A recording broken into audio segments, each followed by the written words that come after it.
3.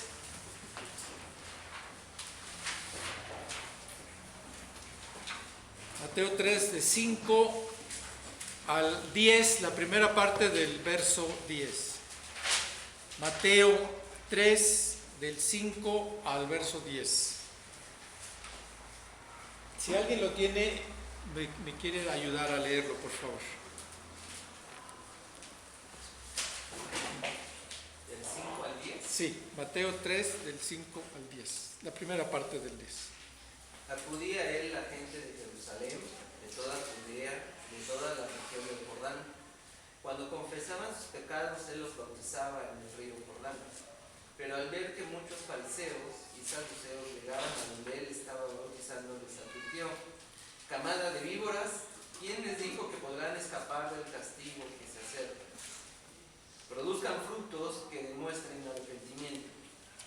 No piensen que podrán alegar: tenemos a Abraham por padre, porque les digo que aún de estas piedras Dios es capaz de darle hijos a Abraham.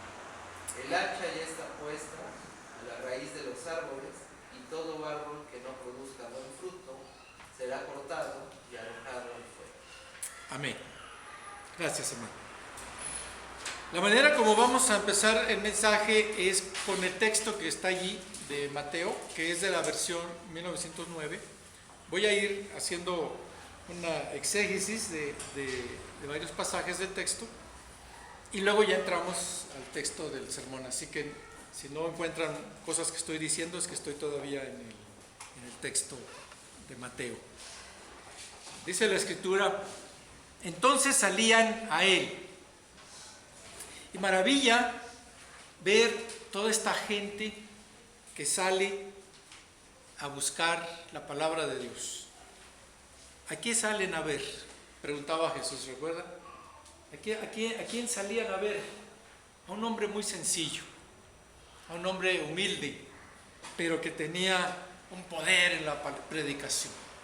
Un hombre que les estaba hablando del reino de los cielos.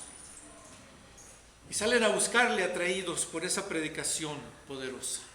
Salen buscando a Dios. Hay hambre de Dios en esta gente. Hambre que hace que desprecien las cosas mundanas de la ciudad, ¿no? Y salen afuera. Recuerdan que la vez pasada vimos que el desierto es como lo limpio en contraste con la ciudad. Y está el río también, ¿no? El contraste del desierto y el río, ¿no? Ahí están. ¿Alguno de ustedes ha visto el cañón del Colorado? ¿No? Está todo ese desierto y está el río ahí. Se ve ese tipo de contrastes. Y esta gente sale a buscar a Juan. Nosotros tenemos que tener a Juan como modelo, tenemos que imitar a Juan, esa modestia de Juan y ese poder para predicar la palabra de Dios. Y esta gente, dice la Escritura, y confesando sus pecados, porque ese es el primer paso o el primer fruto de un arrepentimiento, confesar sus pecados. Confesar es aceptar que yo he fallado, reconocer el mal que me gobierna.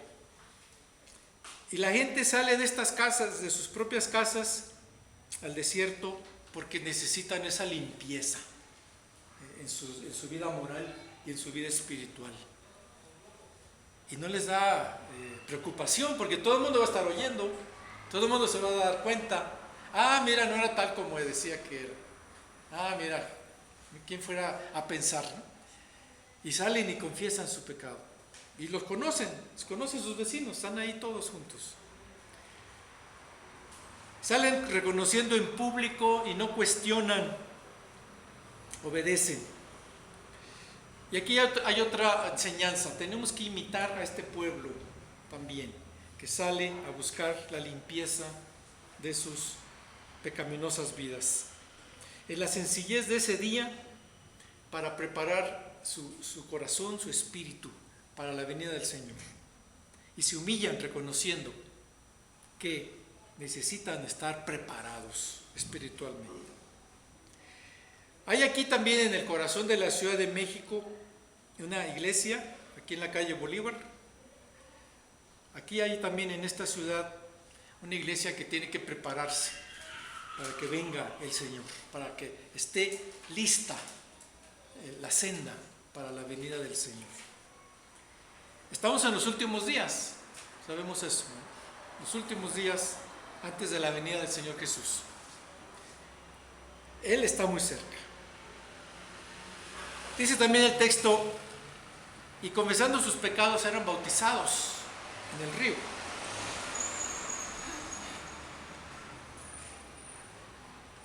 No tiene caso tener un río, es un río grande, y nada más echarle tantita agua a la gente, ¿verdad? ¿Ustedes qué pensarían? ¿Que Juan agarraba el agua así nomás? No tiene caso, ¿verdad? Pues ¿para qué tanta agua hay? Es una tradición, si ustedes ven en la historia judía, este asunto de los baños para limpiarse, tienen tinas enormes y la gente se sumerge. Está muy claro eso, por eso es el río.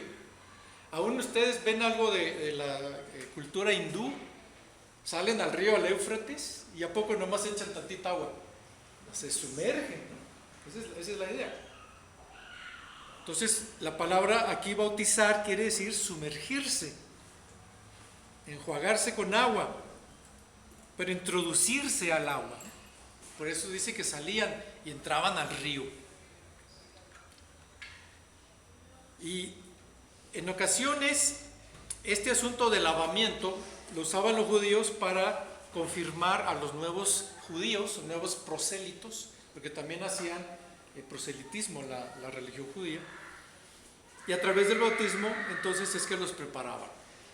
Yo me encontré una cita muy interesante en Éxodo 29, 1 y 4, que incluso los sacerdotes, para entrar a trabajar como sacerdotes, para empezar a estar en el servicio del Señor, tenían que bautizarse. Fíjense, Éxodo 29, 1 y 4. Si alguien lo encuentra, lo quiere leer, por favor. Para consagrarlos como sacerdotes a mi servicio, harás lo siguiente.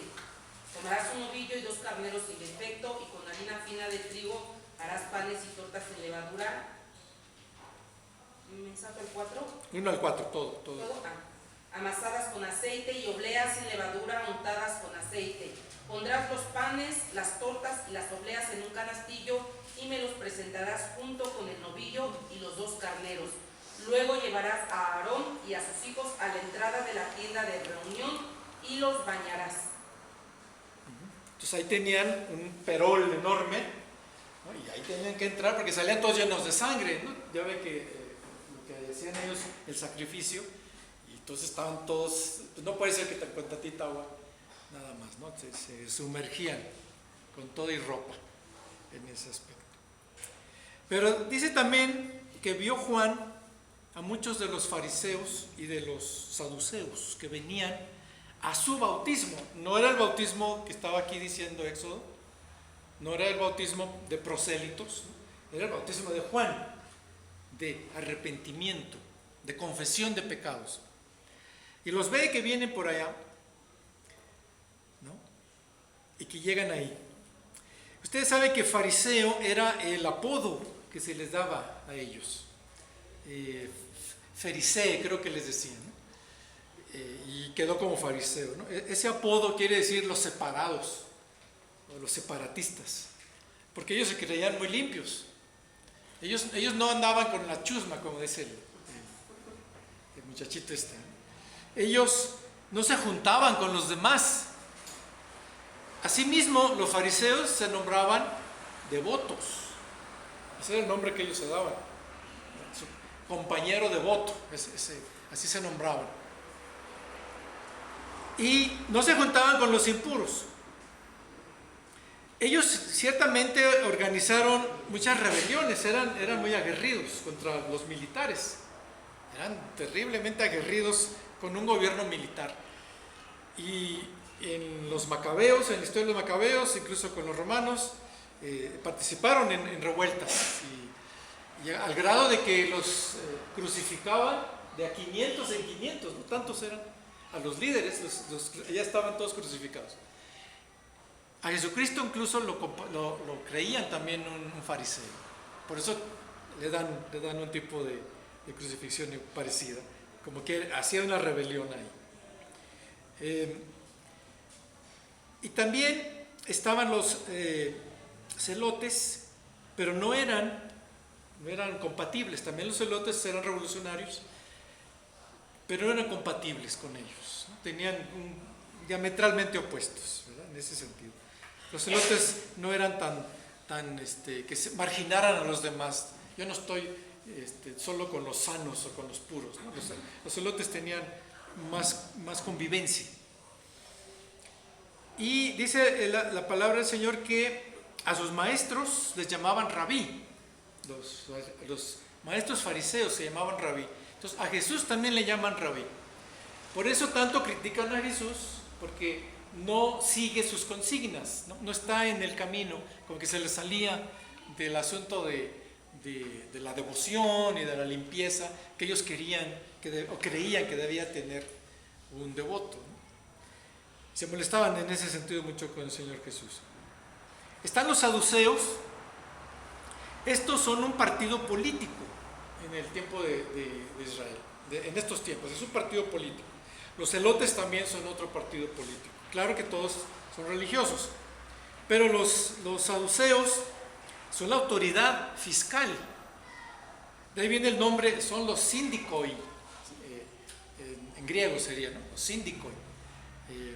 Son esa autoridad, pero que recurre al poder, y son los ricos, son los aristócratas, precisamente. Y a diferencia de los celotes, pues los celotes son los pobres. Estos, que son los ricos, están de acuerdo con el gobierno en turno y son los dueños de las profesiones, de los oficios, son los dueños del comercio, son los oficiales del gobierno, así que controlaban todo. Y son muy arrogantes con el pueblo y eran amigos muy más o menos de costumbres paganas, ¿no? Imagínense las celebraciones que han de haber tenido, ¿no? El mismo Mateo fue uno de ellos y amaban a Roma, ¿no? Creían en la teocracia de César y ellos mismos también creían en su propia teocracia, entonces dominaban al sumo sacerdote, al sumo sacerdocio. Ellos eran parte de ese cuerpo político y poderoso. Pero gobernaban con mentiras, gobernaban con engaños. Les dice Juan, producir frutos dignos de arrepentimiento. Ese es el tema del sermón. Justamente, ahora sí, ese es el tema del sermón. Producir frutos dignos de arrepentimiento. Y luego va a continuar en el texto que aún de estas piedras levantaría Dios, dice ahí, hijos, ¿no? Hijos, puede levantar hijos aún de estas piedras, hijos a Abraham. ¿Y qué piedras eran? Pues las peñas, ¿no? Están las peñas ahí enormes, en donde Él les está señalando que están haciendo como una burla cuando vienen los saduceos y los fariseos a su bautismo.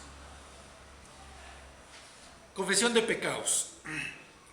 No hay ceremoniales o rituales externos que puedan librarnos de la malicia de nuestro corazón y conducta. Muchas veces nuestros pecados son tan grandes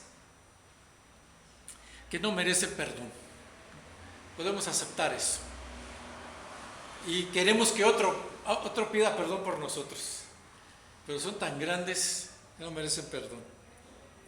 Y nos da vergüenza que saber que tan bajo hemos caído. Entonces, ¿qué se hace cuando se ha caído tan bajo? Pues se esconde uno el pecado y se calla la boca. No dice nada. Pero si no somos nosotros los quienes hacemos esta confesión, ¿quién lo puede hacer? No existe ningún protocolo que nos exima de hacerlo personalmente. Mi papá no puede pedir perdón por mí, Mi abuela no puede pedir perdón por mí. Bueno, ya murieron, mucho menos que están ahí. Ni yo puedo pedirles perdón a ellos, al Señor por ellos, ¿verdad? Ayer estuve yo en un velorio, una ceremonia católica de la religión popular, donde estaban bautizando al muerto. Allí me llamó la atención. Y estaban pidiéndole a Dios perdón por los pecados de esa persona, ¿no? Pero no hay confesión auténtica si otra persona la realiza por nosotros, sea quien sea y como la gestione, ni la modalidad como sea practicada, ni el lugar en donde se ejerza. Y para que se produzca esa limpieza es necesario que yo hable y confiese mi pecado. Y es solamente cuando la fe en la sangre redentora y con la legítima contrición nos allegamos al Señor Jesucristo y ante Él nos mostramos dando ese paso hacia el arrepentimiento genuino. Yo tengo ahí un texto de 1 de Juan 5, si alguien me lo quiere ayudar a leer, que está ahí en la hojita.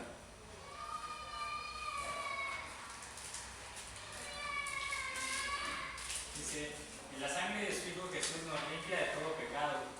Si decimos que no tenemos pecado, nos engañamos a nosotros mismos y la verdad no está en nosotros.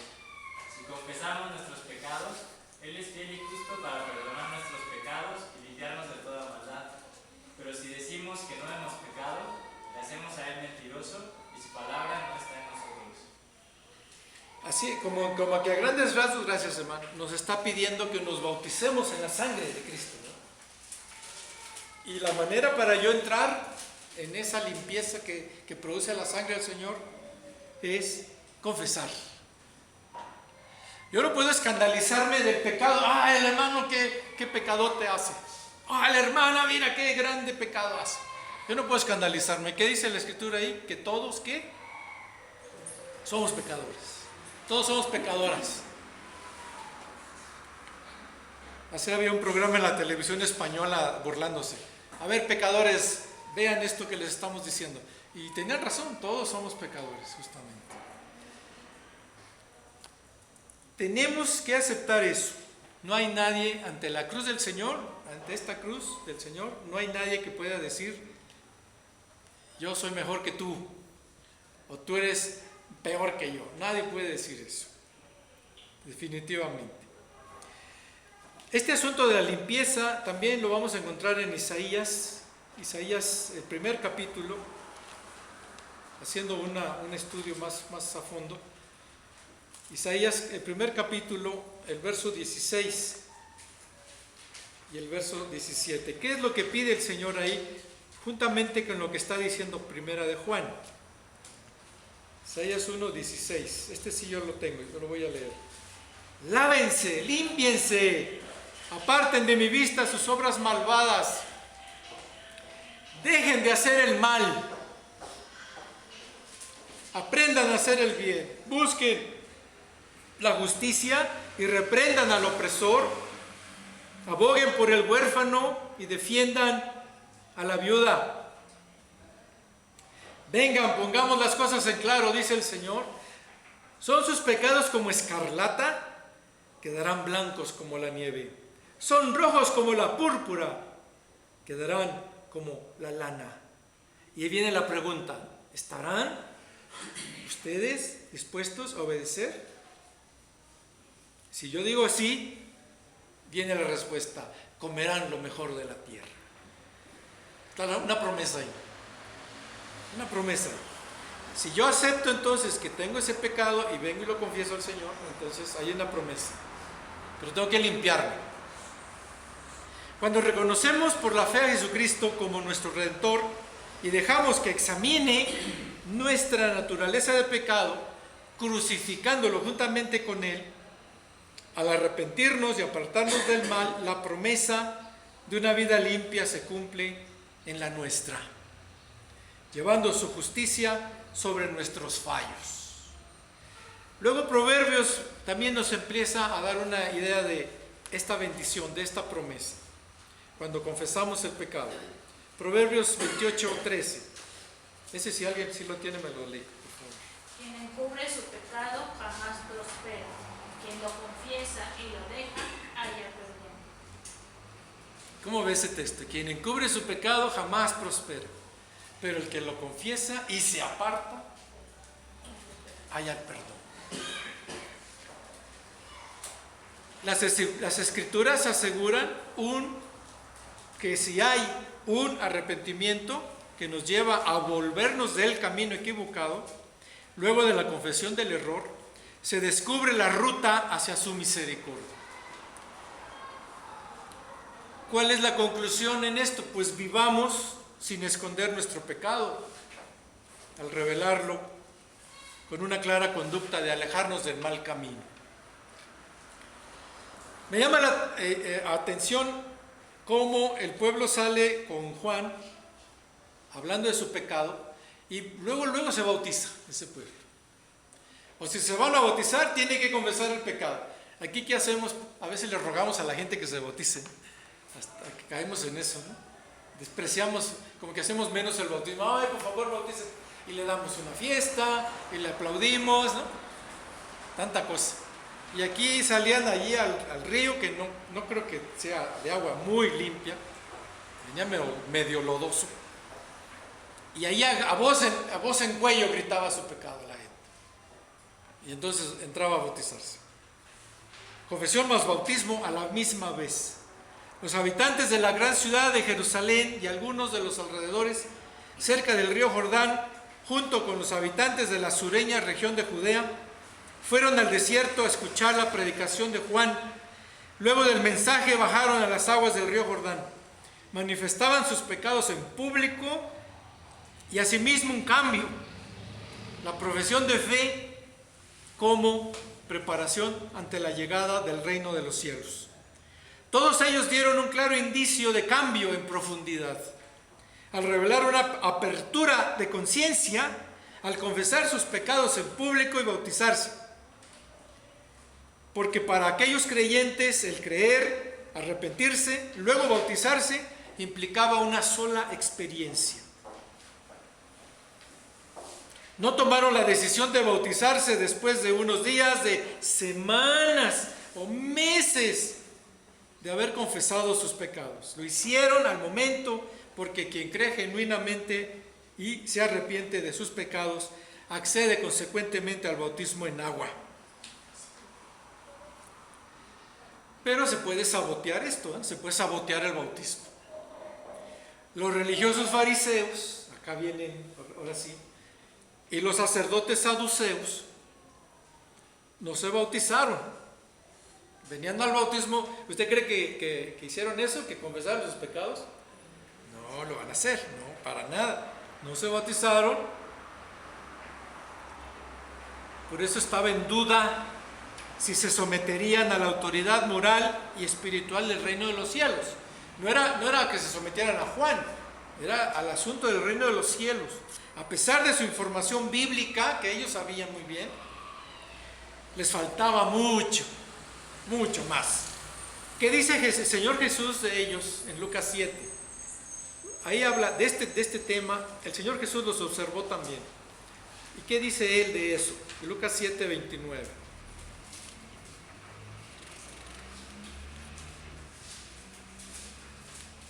Al oír esto, todo el pueblo y hasta los recaudadores de impuestos reconocieron que el camino de Dios era justo y fueron bautizados por Juan. Y el 30, sí. 39. Al ver el 39 o qué? Del 30, dispénseme bien, me equivoqué yo. El 30 dice, pero los fariseos y los expertos en la ley no se hicieron bautizar por Juan, rechazando así el propósito de Dios respecto a ellos. Es 30, por favor, ahí está mal escrito. No es 39. Pero los fariseos y los expertos en la ley no se hicieron, esto lo está diciendo Jesús, son palabras de Jesús, no se hicieron bautizar. Mejor los recaudadores de impuestos, los ladrones, ¿no? como saqueo. Por eso la palabra saqueo es simbólica, es un saqueador ese hombre. A un saqueo podía bautizar, a un Mateo se podía bautizar confesando sus pecados. pero estos no. Los saduceos y los fariseos componían la clase gobernante de Israel en el tiempo de Juan. Los saduceos eran ricos aristócratas y mantenían posiciones de poder, como los jefes religiosos, la de jefes religiosos y el sumo sacerdocio.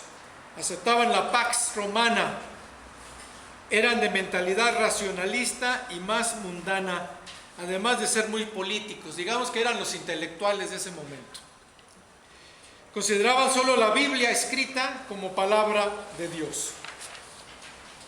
Negaban la resurrección o la existencia de ángeles o de demonios. Ellos creían que Dios no puede hacer bien ni puede hacer mal. Ellos hablaban así. Dios no hace bien ni hace mal. Es más, Dios ni está con nosotros. Dios está ausente. A ver, háblale a Dios y que te conteste. Solo el texto escrito, bueno, el texto sí, y algunos rituales con que tenían a la gente ahí atrapada. Los fariseos, por su parte, eran muy legalistas, mucho ritual, ¿verdad? Daban mucha importancia a la ley de Moisés solamente, y a los dichos de los ancianos, que era el comentario a Moisés, ahí leían eso como si fuese la palabra de Dios. Y buscaban la separación con Roma y aceptaban la resurrección también, aceptaban la existencia de ángeles y otros entes espirituales, aunque sus vidas no daban mucho fruto espiritual, que digamos.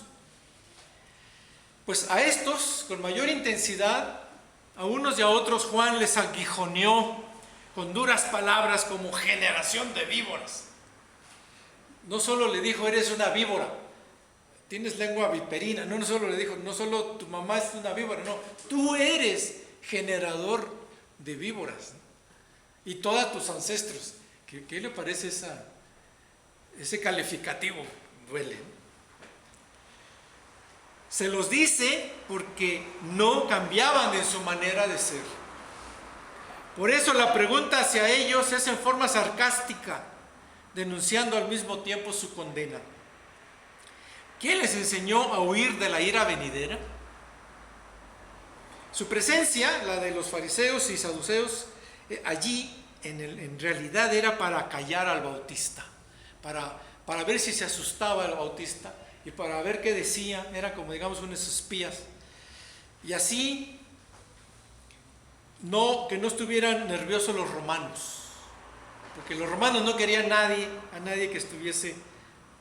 porque él ponía nerviosos a los que estaban en el poder.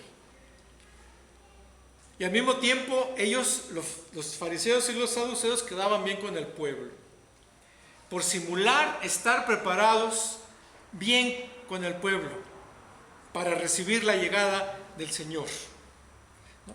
Es ahí cuando se sabotea el bautismo. Es como cuando yo simulo que sí soy parte de la fe, soy parte de la vida cristiana, pero en el fondo no es cierto. En el fondo sigo igual, sigo con mis delitos y pecados. Solo por fuera me quise bautizar, en el sentido de que cumplo el ritual, pero no vivo en la dimensión de lo que implica ese acto. Y les advierte, para recibir la llegada del Señor, les advierte: el hacha ya está puesta en la raíz de los árboles. Por tanto, todo árbol que no da buen fruto es cortado y echado al fuego. Pero esto no nada más es para fariseos y saduceos, también para algunas iglesias nos está diciendo el Señor igual. El hacha ya está puesta a la raíz. Si no da buen fruto, es cortado y echado en el fuego, todo lo que esté haciendo ahí. Esa iglesia que no da fruto. Estos saduceos y estos fariseos estaban más bien listos para la expulsión fuera del reino de los cielos, hacia el fuego del infierno. Los saboteadores de la fe de cualquier época dicen lamentar sus pecados, pero siguen en ellos. No aceptan su deber con Dios y su prójimo o su prójima, y no son compasivos al juzgar. Ese que ha pecado, ese sí se le van encima, ¿no? Y que que pague y lo castigamos porque ha pecado. Pero el que yo traigo, no lo digo, no lo confieso. Como dice el Señor Jesús, ves la paja del ojo ajeno, ¿no? Y la viga, imagínense la viga en un ojo, ¿cómo sería? Tremenda viga. No ves tu viga, ¿no?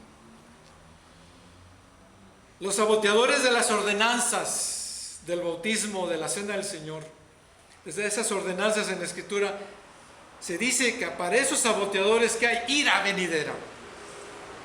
Pues al conocer del Señor la orden de vida fructífera y no hacerlo, serán juzgados porque son estériles.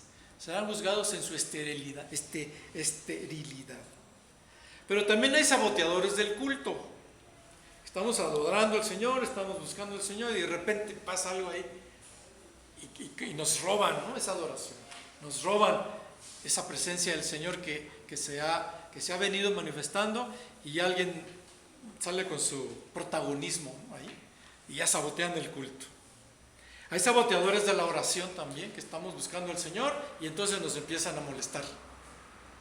Y hay saboteadores de la doctrina también, de la palabra del Señor.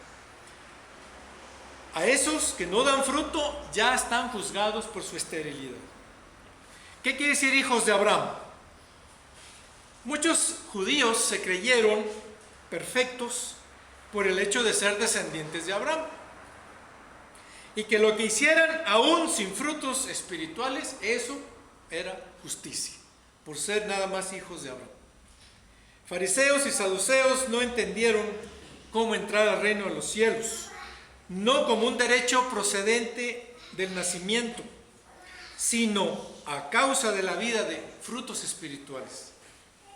Tal y como lo hizo el mismo Abraham, para él, como padre de la fe, fructificar resultó de una humilde actitud de saberse pecador, confesar, arrepentirse y estar en la misericordia de Dios. ¿Dónde dice eso la Biblia? Génesis 22, 9 al 10. Cuando le dice el Señor, trae a tu hijo, al que tanto amas. Trae a tu hijo, Génesis 22, 9 al 10. Trae a tu hijo, al que tanto amas, y ven y ofrécemelo. ¿Qué estaría pensando Abraham ahí? Ahora sí voy a pagar todo lo que le hice a Sara. Ahora sí, el Señor me las va a cobrar, porque sí le hice cosas a Sara muy feas. Y no dice nada Abraham, se sabe pecador. Y va y, sí Señor. Y va y levanta el puñal para ensartárselo al hijo. Y es cuando el Señor le dice, ya sé que tú ni al hijo me negaste. Pero estaba humillado completamente Abraham. ¿Qué? Dice que caminaron 3 días, ¿verdad? Para llegar allá al monte donde iban a sacrificar a Abraham, a Isaac. ¿Qué habrán platicado Abraham e Isaac? Algo dice Isaac, ¿y dónde está el corderito, papá? Dios proveerá, ¿no? Y que algo ha de haber pensado Abraham. Me porté mal con tu mamá, hijo. Pues realmente sí. De haber ido oye, confesándose por ahí, por si las dudas. Pero los hipócritas, los incrédulos, los estériles y los perdedores de la fe no esperen alcanzar misericordia. Los desesperados, los desesperanzados e incrédulos a la palabra de Dios, por más que se les anuncia y enseña. Y yo juntaría aquí desesperados, desesperanzados, porque en su desesperación empiezan a blasfemar, se enojan con Dios, se enojan con todos los demás y no se dan cuenta que van en su pecado, van destruyendo el camino que tienen abierto hacia la vida eterna. En vez de aprender, rechazan incluso a los que les son enviados de parte de Dios. No tienen lugar en el reino de los cielos. ¿Qué va a pasar con Juan? Sabemos en dónde va a terminar, porque predica la palabra del Señor a un adúltero. No te es lícito tener a tu cuñada como esposa. Y luego, ¿verdad? La misma cuñada, esa es la que se encarga de él. ¿Cómo vamos a fructificar como comunidad de fe, en esta comunidad? Fructificando en la comunidad de fe. Como comunidad viviente en la dimensión del reino de los cielos, enseñemos que quien peca, confiese su pecado a la persona ofendida. Yo creo que eso es muy importante que podamos aprender. No queremos tener aquí como estar escuchando qué hizo el otro, ¿no? Y a ver, por favor, levántense todos, como el mensaje dice que hay que confesar. A ver, levántense todos y una por uno empiecen a confesar. Y así como estar escuchando de una manera morbosa a todos. Yo creo que tenemos que cuidar en ese sentido nuestra visión ética, pero sí, el que haya ofendido a alguien tiene que ir con él y confesar su pecado y pedirle perdón. Eso sí. Por ejemplo, el ofensor contra su esposa, pues tiene que hablar con ella, o contra su esposo. A ella o a él le confiesa. El ofensor contra su familia, pues va con la familia o con su familiar. A él o a ella se confiesa. El ofensor o ofensora contra la iglesia, a ella o a él, en ese sentido, a ella en femenino se confiesa, etcétera. Se ha ofendido a su patrón, pues va con el patrón y allá se confiesa. El pecador o pecadora debe manifestar querer profundamente volver a estar en comunión y en la luz,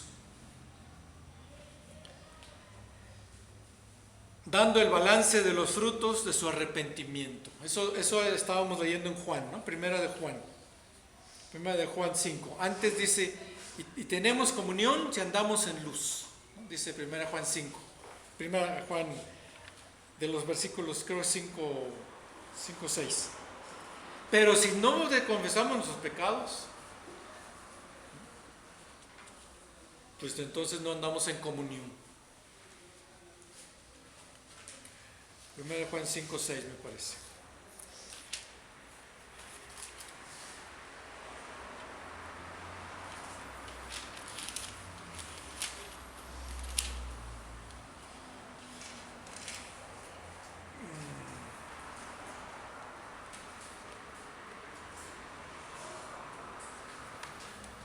Pasaje tengo acá. 5:7, entonces. Este es el que vino mediante agua y sangre, Jesucristo, no solo mediante agua, sino mediante agua y sangre. El Espíritu es quien da testimonio de esto, porque el Espíritu es la verdad. Entonces yo tengo otro texto ahí. El texto que leí de Primera de Juan. 5:7b al 10. Es 1:8, si afirmamos que no tenemos pecado, nos engañamos a nosotros. 1:8, ¿verdad? Entonces no lleva capítulo 5. 1:8 y 9, perdón. Sí, gracias, Señor. Dios es luz y en Él no hay ninguna oscuridad. Si afirmamos que tenemos comunión con Él, 1 Juan 1:6. Pero vivimos en la oscuridad, mentimos y no ponemos en práctica la verdad. Pero si vivimos en la luz, como Él está en luz, tenemos comunión unos con otros. Y la sangre de Jesucristo nos limpia todo pecado. Así que, si queremos tener esa comunión en luz, tenemos que dar balance de frutos de arrepentimiento. Como les decía hace rato, el problema está cuando a algunos les divierte contar y corear el pecado del hermano. Ah, ¿ya viste lo que hizo el hermano? Y mira, y dice que sabe de la Biblia. ¿Ya viste lo que hizo? Entonces se corea su pecado en vez de relatar su humilde confesión en arrepentimiento. Eso no se dice. La humillación que él o que ella hizo. Finalmente, como comunidad de fe, evítese toda tendencia humana de cobrarle al hermano o cobrarle a la hermana.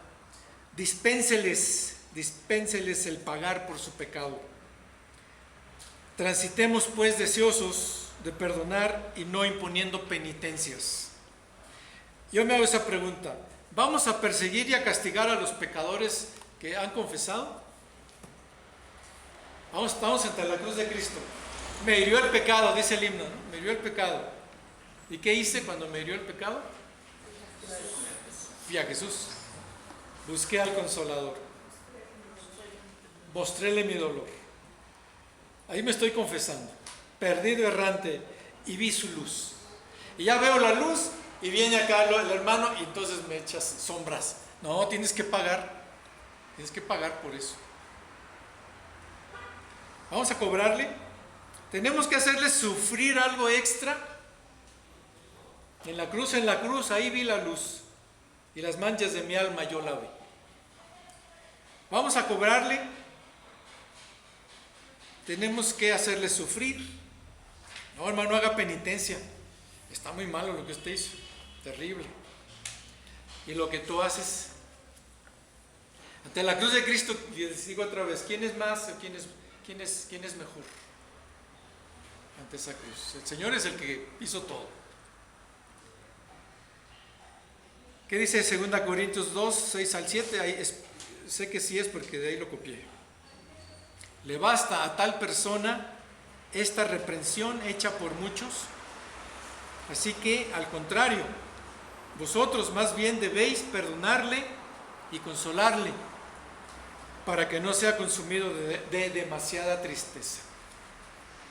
¿De quién está hablando aquí 2 Corintios? De uno que se había metido con la mujer de su padre. No era así cualquier situación. Pero lo reprendieron y le dijeron, entonces, si yo confieso mi pecado a mi familiar que he lastimado, y él me reprende y me dice, hiciste muy mal y me siento así, ¿cómo es posible que me hiciste sufrir de esa manera? En fin, ahí me está reprendiendo él o ella. Eso es suficiente, dice. Nosotros como iglesia estamos llamados, ¿a qué dice ahí la Escritura? A restaurarle. Bien lo presenta el Señor Jesús en el Padre Nuestro. Mateo 6:12. Y perdónanos nuestras deudas, como también nosotros perdonamos a nuestros deudores. Había una hermana que se saltaba, bueno, un hermano voy a decir, que se saltaba esto porque le debían $150,000. Y yo como, no, esto no. Me debe ese dinero y me lo va a pagar. ¿Cómo que? Pero es que cuando estamos necesitados de perdón, es que entendemos la tarea de perdonar. ¿Qué frutos de arrepentimiento vamos a tener, hermanos y hermanas? No solo es abandonar el pecado, hay que sumergirse en la limpieza, hay que bautizarse en la limpieza. Aunque no lo merecemos, ciertamente. Ahora somos dignos. ¿Cómo es que somos dignos? Practicando acciones contrarias al pecado. El que robó en su trabajo, ahora de lo que le ha costado a él trabajar. El que robó a otro incluso en otro lugar, ahora de su propio trabajo. El que deshonró, esfuércese por honrar. ¿Sí? Si lo hizo a su cónyuge, esfuércese por honrarlo ahora. El que insultó, ahora bendiga. Y aguántese cuando lo insulten. Y bendiga. El que golpeaba, esfuércese ahora de hacerle bien, aunque ahora le peguen. El que era bebedor de mucho alcohol, ahora dependa de Dios nada más y no del alcohol. El que vive en desorden, ahora viva una vida limpia y administrada en su casa o en su negocio. Frutos de arrepentimiento. Y que así como aquellos que salían a buscar a Juan, comenzaban su pecado y se bautizaban en ese río, nosotros también podamos salir con esta visión, con este mensaje de limpieza. Podamos salir al Señor, confesarnos y bautizarnos en Él, en la sangre preciosa del Señor Jesús. Dios bendiga su palabra. Amén.